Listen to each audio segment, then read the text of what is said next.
warahmatullahi wabarakatuh. Saya Diah Ayu Saputri, dosen Prodi Arsitektur, Fakultas Sains dan Teknologi, Universitas Bhinneka PGRI Tulungagung. Video ini saya buat untuk pemenuhan instrumen pernyataan diri dosen pada unjuk kerja Tridharma Perguruan Tinggi pada bidang pengajaran yang disebut sebagai PDD UKT PT. Saya akan menyampaikan materi pembelajaran pada mata kuliah Studio Desain Arsitektur 1 dengan kode MK ARS 2462506 dengan bobot 5 SKS. Deskripsi mata kuliah Studio Desain Arsitektur 1 adalah mahasiswa akan belajar bentuk ruang estetis yang diterapkan pada bangunan rumah tinggal satu lantai. Konsep-konsep yang diajarkan berupa preliminary design, diantaranya adalah analisa site dan studi preseden dengan menggunakan kaidah-kaidah perancangan. Sehingga pada akhirnya mahasiswa dapat membuat desain bangunan rumah tinggal yang estetis, terampil, menyusun komposisi warna, bentuk, material dalam 2 dimensi dan 3 dimensi yang dipresentasikan melalui media grafis serta mampu memberikan penjelasan logis atas karyanya sebagai bagian dari tanggung jawab keilmuannya. Adapun capaian mata kuliah ini adalah mahasiswa akan belajar untuk membentuk ruang estetis yang diterapkan pada bangunan rumah tinggal satu lantai dengan konsep yang diajarkan berupa preliminary design, diantaranya adalah analisis site, studi preseden dengan menggunakan kaidah-kaidah perancangan. Sehingga pada akhirnya mahasiswa dapat membuat desain bangunan rumah tinggal yang estetis, terampil menyusun komposisi warna, bentuk, material dalam 2 desain dan 3 dimensi yang dipresentasikan dalam media grafis serta mampu memberi penjelasan logis atas karyanya sebagai bagian dari tanggung jawab keilmuannya. Adapun capaian pembelajaran lulusan pada mata kuliah ini adalah yang pertama adalah S6 bekerja sama dan memiliki kepekaan sosial serta kepedulian terhadap masyarakat dan lingkungan. Selanjutnya, SI2 yaitu kerja keras dalam menyelesaikan tugas sesuai dengan rencana. Selanjutnya adalah SP1 memiliki sikap estetis dan etis, komunikatif, adaptif, dan apresiatif untuk mengembangkan potensi yang dimiliki. Selanjutnya adalah P1, menguasai konsep teoritis tentang arsitektur, perancangan arsitektur, estetika, sistem struktur dan utilitas bangunan, serta keamanan serta keselamatan bangunan. Selanjutnya adalah PP2, menguasai teknik presentasi rancangan konseptual arsitektur. KU5, mampu mengambil keputusan secara tepat dalam konteks penyelesaian masalah di bidang keahliannya berdasarkan hasil analisis informasi dan data. KUI 1 mampu merumuskan ide kreatif dan inovatif dalam berkarya. KK1 mampu menyusun konsep rancangan arsitektur yang mengintegrasikan hasil kajian aspek perilaku, lingkungan, teknis, dan nilai-nilai yang terkait dengan arsitektur. KK2 mampu merancang arsitektur secara mandiri dengan metode perancangan yang berbasis riset dan menghasilkan karya arsitektur yang kreatif yang merupakan penyelesaian masalah arsitektur yang kontekstual dan teruji secara teoritis terhadap kaidah arsitektur. Untuk komponen penilaian pada mata kuliah ini dihitung berdasarkan dengan presensi sebanyak 10%, diskusi 20%, kuis sebanyak 15%, UTS 25%, serta UAS sebanyak 30%. Berikut akan saya tampilkan proses belajar mengajar pada mata kuliah Studio Desain Arsitektur 1. Baik. Saya mulai perkuliahan hari ini. Assalamualaikum warahmatullahi wabarakatuh. Waalaikumsalam warahmatullahi wabarakatuh. Selamat pagi menjelang siang untuk semuanya. Jadi hari ini kita lanjutkan perkuliahan dari Studio Desain Arsitektur 1, yang mana hari ini adalah sudah pertemuan ketiga. Baik, untuk memulai pertemuan hari ini kita mulai dengan bacaan doa bersama-sama sesuai dengan keyakinannya masing-masing. Berdoa dipersilahkan.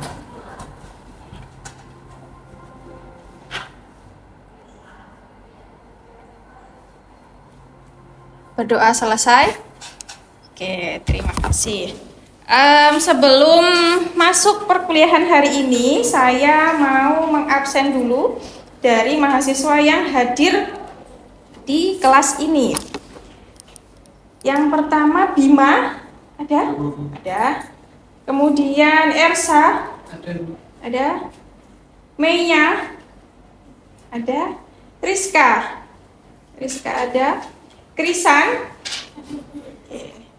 ada Ian, hadir.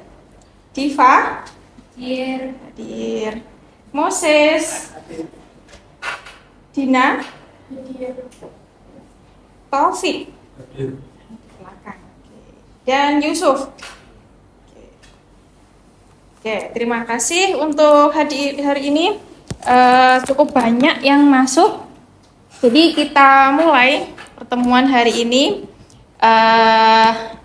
dari CPNK dulu sebenarnya. Jadi setiap mata kuliah itu sudah ada runtutannya di RPS apa saja yang akan kita atau yang akan kalian terima dan apa yang harus kalian pahami. Di pertemuan ketiga ini yaitu mahasiswa mampu memahami dan mampu menggambarkan kondisi site dengan tepat. Yaitu caranya dosen adalah menjelaskan materi tentang pembekalan survei site, kemudian materi menggambarkan tentang kondisi site itu apa saja yang dijelaskan, termasuk batas-batas, lokasi, ukuran, kemudian ada vegetasi, ada sinar matahari, angin, kebisingan, dan sebagainya. Masih banyak lagi gitu. Jadi sebagai contohnya ini kalian sebelum terjun ke site yang sudah ada beberapa pilihan, itu kalian harus menjelaskan dulu. Ini salah satu contoh site-nya itu adalah yang pasti harus ada deskripsinya ya. Yang pertama, site-nya adalah berada di Kelurahan Lemplak, Simongan di Semarang Barat. Kemudian kelurahan ini memiliki luasnya 84,370 hektar dengan kepadatan penduduk berjumlah 158.000 jiwa. Kemudian di bawah ini, di samping itu ada batas-batas site dengan didukung oleh foto di sebelahnya. Yang mana di utara ada ISTW, berbatasan dengan ISTW itu PT Indonesia Steel Tube Works. Kemudian di selatan ada perumahan, di barat ada Bukit Wahid Regensi, dan di timur ada di Banjir Kanal Barat gitu. Jadi di setiap sisinya itu harus dijelaskan apa saja yang membatasi, entah itu hanya sungai, entah itu perkampungan dan sebagainya.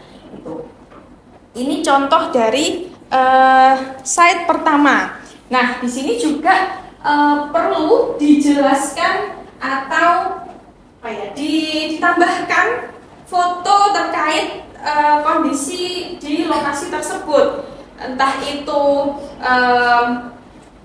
foto panorama atau foto yang biasa saja gitu. Jadi di sini sudah bisa menjelaskan apa itu kelebihannya dan kekurangannya. Jadi di sini ada kelebihannya, pencapaian menuju RSUP Karyadi itu sejauh 5-7 menit. Kemudian dekat dengan ruang terbuka hijau, kemudian ketenangan lokasinya tinggi, kontur tanahnya tidak terlalu banyak, jalanannya terkadang ramai pada jam kerja, dan lahannya lumayan luas dengan ditambahkan view-nya yang cukup mendukung. Jadi sedetail mungkin perlu dijelaskan apa saja kelebihannya, entah itu di view, entah itu di kondisi yang mempengaruhi psikis manusia juga bisa ditambahkan di sini. Kemudian untuk kekurangannya di sini adalah kondisi lebar jalan yang relatif sempit, beberapa site di sekitarnya mengganggu pengenalan point of interest di site tersebut dan dekat dengan pabrik gitu. Jadi dari setiap site itu pasti nantinya punya penilaian sendiri-sendiri. Jadi nanti bisa ditimbang mana yang cocok untuk dipergunakan salah satu proyek itu, entah rumah tinggal, entah itu pabrik, entah itu resto dan sebagainya gitu. Kemudian ini ada site yang kedua, yaitu sama-sama di Semarang Barat. Lokasinya sedikit bergeser. Tadi ada di sebelah timurnya, ada di Banjir Kanal Barat ya. Ini sedikit bergeser saja. Di lokasi ini, di utara berbatasan dengan perumahan, di selatan ada Banjir Kanal Barat, di barat ada PT Semarang Makmur dan PT Pancatunggal Knitting Mill, dan di timur ada Banjir Kanal Barat juga. Nah, yang pasti di foto yang ditunjang harus menunjukkan arah mata angin, itu ya, pasti ada arah mata anginnya. Nah, ini kondisi site kedua. Jadi ada beberapa foto, boleh lebih dari 4 fotonya. Di sini kelebihannya adalah pencapaiannya menuju RSUP Karyadi 4-6 menit, ketenangan lokasi yang sangat tinggi, namun juga memiliki kekurangan, yaitu tidak dapat diakses oleh 2 mobil secara bersamaan dan terletak pada pelosok area perumahan. Terlalu banyak kontur, kemudian bersebelahan langsung dengan Banjir Kanal Barat dan infrastrukturnya kurang memadai. Jadi semuanya dari segi aspek manapun harus dijelaskan dengan deskripsi, kalau bisa ditambahkan dengan foto. Jangan lupa ada arah mata anginnya ketika menunjukkan lokasi site-nya. Nah, dari ketiga pilihan site tadi sudah bisa ditentukan penilaian site-nya alternatif 1, 2, dan 3. Nanti punya 4 tingkatan skor ya. Skor 4 itu sangat mendukung sampai dengan skor 1 itu tidak mendukung. Apa saja yang harus dinilai? Jadi yang dinilai adalah terkait pencapaian lokasi, ketenangan, lahannya seperti apa, infrastruktur, kondisi lingkungan, kondisi jalan, dan nanti akan kelihatan skornya. Jadi di sini nanti punya keputusannya itu punya skor gitu ya, bukan dari keinginan pribadi dari pemilihan lokasi tersebut gitu. Sampai di sini ada yang ditanyakan? Ya. Mengapa mahasiswa harus melakukan penilaian terhadap site? Oke. Cukup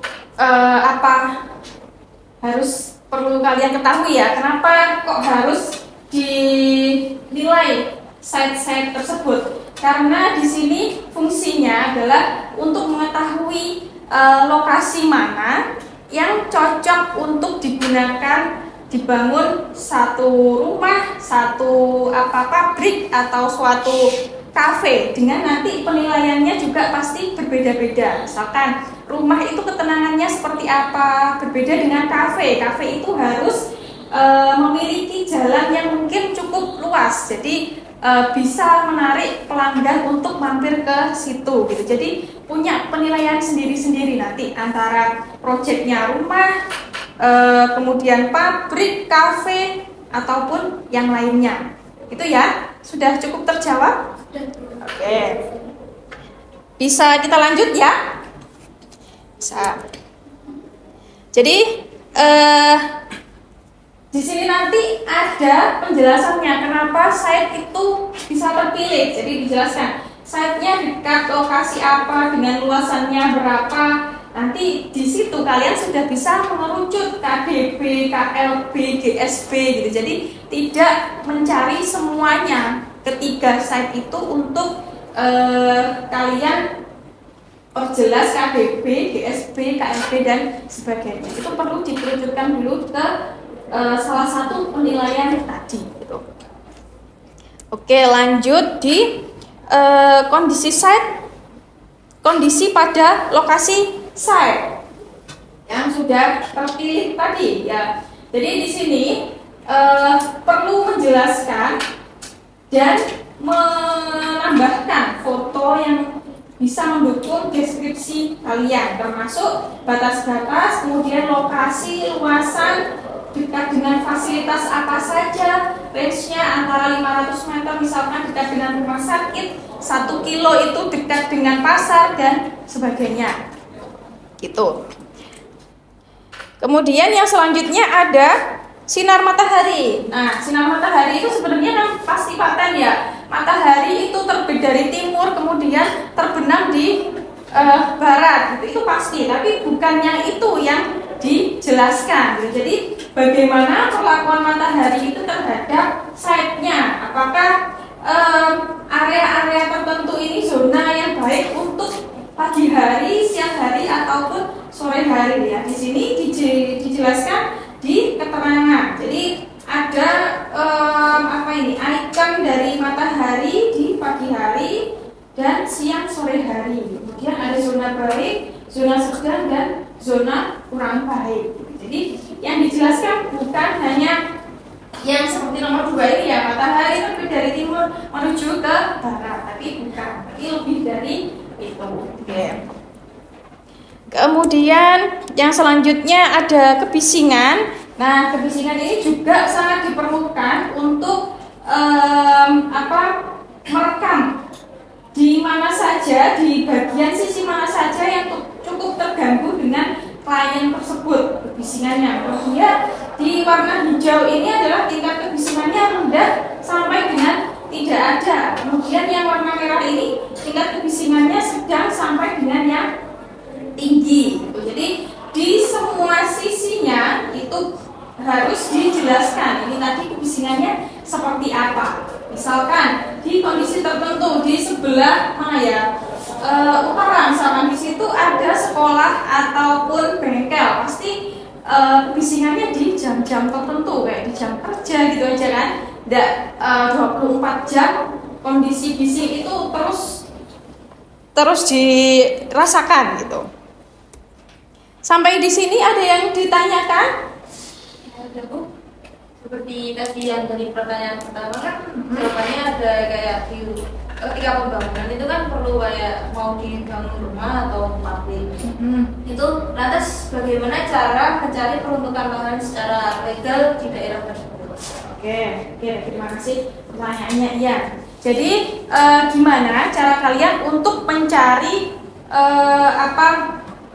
peruntukan lahan secara legal? Itu bisa didapatkan dari dinas pemerintah ya, kayak RDTR, GSP dan sebagainya. Itu kita tidak mencari sendiri, tapi sudah dirumuskan oleh dinas setempat pemerintahannya di PUPR ataupun di website itu juga bisa dicari. Nah, selain itu kalian nantinya untuk jangka kedepannya kalian harus survei beneran. Nah, survei di lapangan itu nyatanya seperti ini atau tidak gitu. Jadi perlu disesuaikan juga dengan di lapangannya, tidak based on website atau semuanya dari dinas gitu ya. Ian, bisa diterima jawabannya?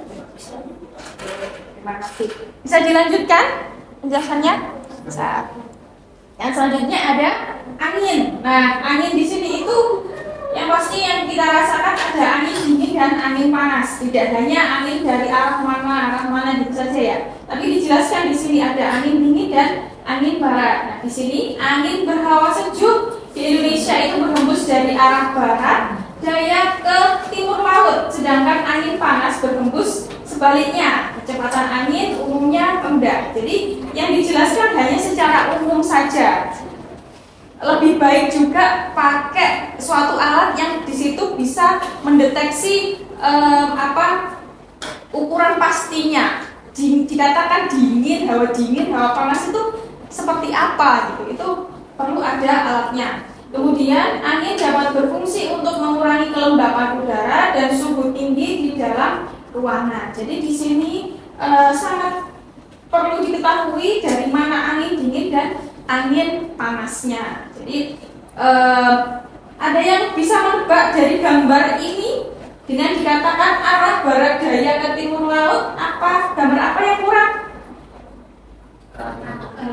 Ya, betul, arah mata anginnya ya. Arah mata anginnya kurang ditambahkan di gambar ini untuk mengetahui barat daya ke timur laut itu di sebelah mana. Oke. Kemudian lanjut ke hujan. Nah, ini juga ternyata penting untuk mengetahui suatu site itu seperti apa jaringan airnya di lingkungan tersebut. Kayak di sini keterangannya di garis putus-putus merah ini jaringan air ke Rio Kota. Kemudian yang warna hitam ada jaringan air site. Nah, di kawasan ini sangat bisa dikatakan ada hujan disertai petir, kadang seperti itu, kadang hujan tanpa disertai petir ataupun hanya gerimis saja. Itu bisa dijelaskan di kondisi hujan. Jadi di sini selain arah air hujan itu ke jaringan air kemana saja, kalian juga bisa menjelaskan hujannya kondisinya di Tulungagung dan di Semarang itu seperti apa. Pasti ada perbedaannya. Nah, di sini dengan gambar ini dijelaskan lokasi site memiliki curah hujan sedang dan terkadang akan berpotensi terjadinya petir.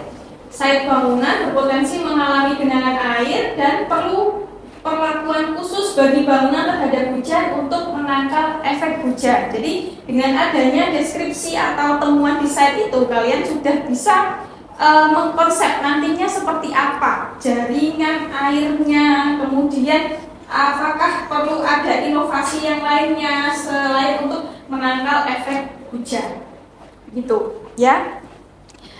Dari sini ada yang ditanyakan? Ya. Kan untuk mengetahui beberapa yang Budi jelaskan tadi, pada saat kita survei apakah kita perlu melakukan wawancara dengan narasumber? Oke.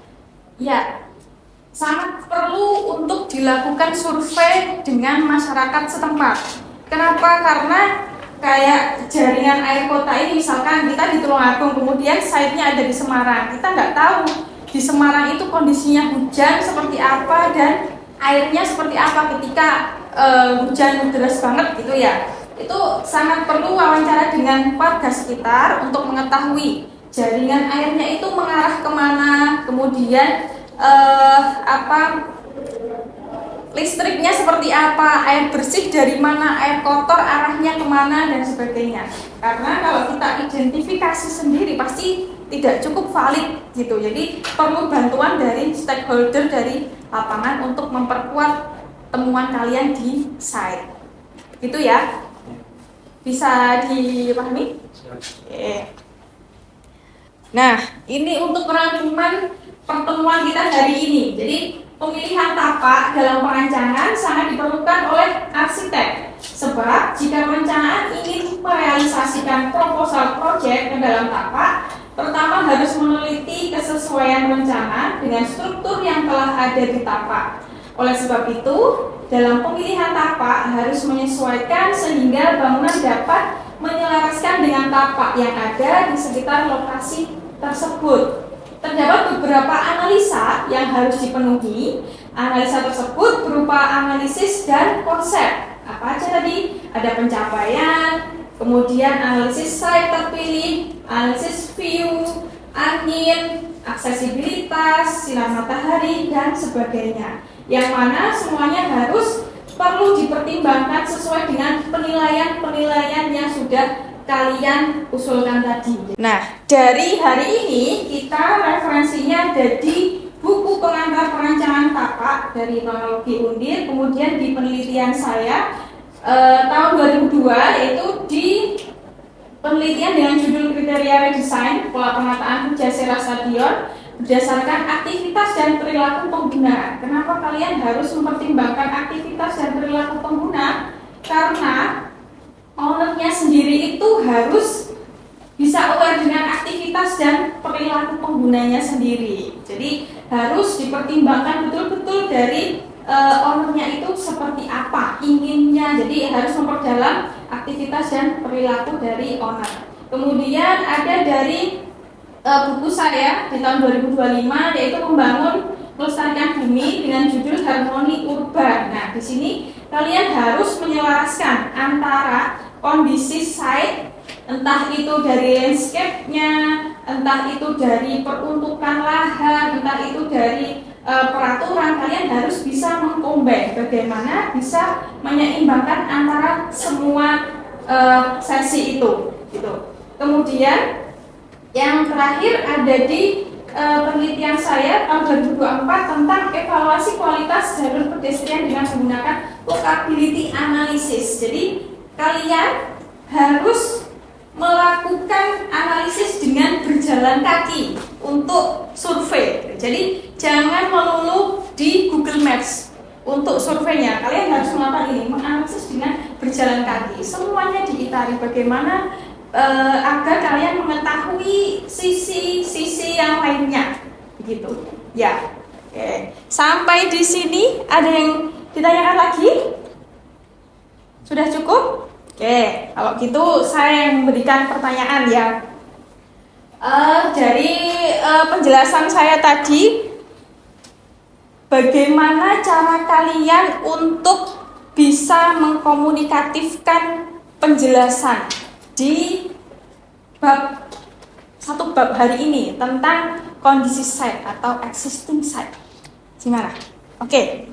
Rizka, gimana? Biasanya hasil survei set akan disajikan dengan cara menuliskan identitas lokasi yang berupa alamat lengkap, kemudian batas-batas tapak, kemudian juga ukuran tapak, akses pintas, kebisingan, dan juga sinar matahari terhadap tapak yang bisa ditunjukkan dengan bukti foto dan juga deskripsi. Oke, ya benar ya. Jadi semuanya yang sudah kalian jelaskan secara deskriptif itu sangat diperlukan foto, entah itu perspektif atau tampak atas, dengan dilengkapi dengan keterangan di bawahnya atau ditambahkan dengan arah mata angin.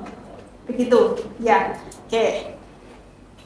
Ini untuk penutup perkuliahan hari ini. Jadi ada quotes untuk kalian untuk menyemangati pembelajaran kalian. Tidak ada desain yang sempurna sejak sketsa pertama.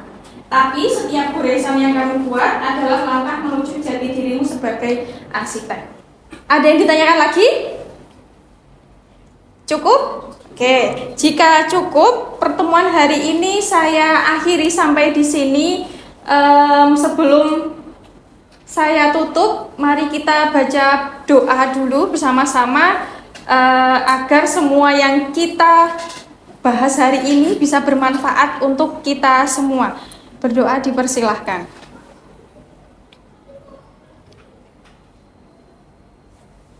Oke, terima kasih untuk kehadirannya hari ini. Jangan lupa untuk tetap semangat dan menjaga kesehatan untuk kalian semua. Yang pasti harus diingat-ingat ini tadi ya, quotes dari saya untuk menyemangati perkuliahan kalian sampai dengan 4 tahun. Harus bisa lulus tepat waktu, begitu ya. Oke, terima kasih untuk hari ini. Pertemuan saya tutup. Selamat siang. Wassalamualaikum warahmatullahi wabarakatuh.